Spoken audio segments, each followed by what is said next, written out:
Long ago, before Israel had kings, before David's harp sang through Jerusalem, before Solomon's temple touched the skies, there were judges, men and women called by God to guide his people. And among them, there was Deborah. In the hills of Ephraim, under a solitary palm tree that reached toward heaven, Deborah sat. The Palm of Deborah, they called it, a place of wisdom, a place of peace. Every day, from villages and valleys, men and women traveled dusty paths to find her. They came with quarrels and questions, disputes and despair, and Deborah, wise, patient, fearless, listened. She listened, not just to their words, but to the voice of the Lord. She was not just a judge. She was a prophetess, a woman who heard God's voice at a time when few remembered how to listen. But beyond the shade of her palm, Israel groaned under heavy chains. King Jabin of Canaan ruled with cruelty, and his general, Sisera, commanded a brutal army, with 900 chariots of iron, unstoppable, invincible. Israel's warriors were scattered, broken, afraid. The songs of victory had long since turned to silence. The fields lay barren. The people cried out to God.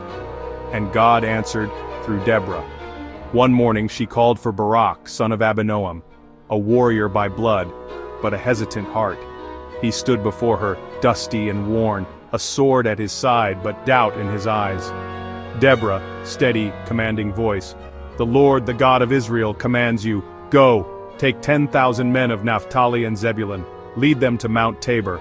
I will lure Sisera, the commander of Jabin's army, with his chariots and his troops to the Kishon River and give him into your hands.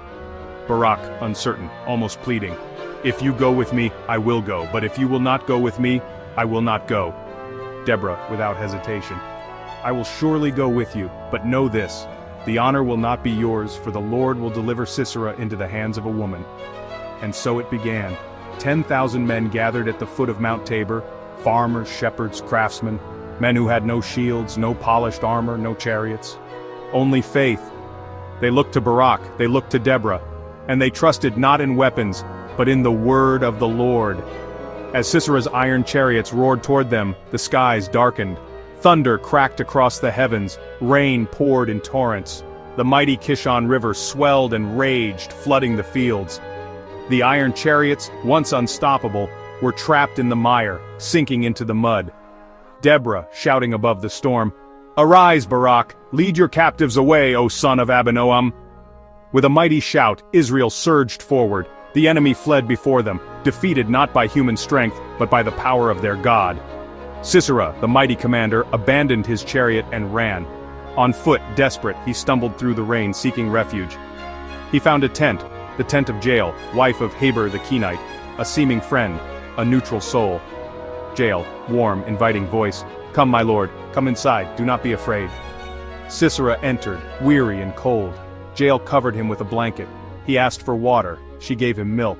He laid down, trusting her kindness. But Jael was no friend to oppression. As he slept, she took a tent peg in one hand, a hammer in the other.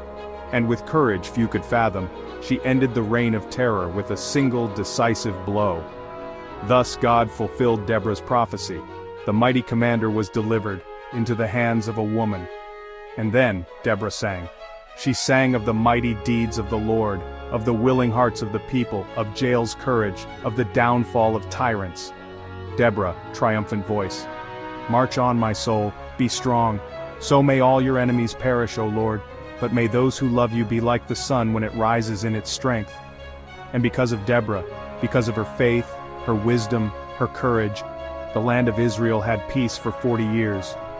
She was not just a judge, not just a prophetess, she was, as they called her, a mother in Israel.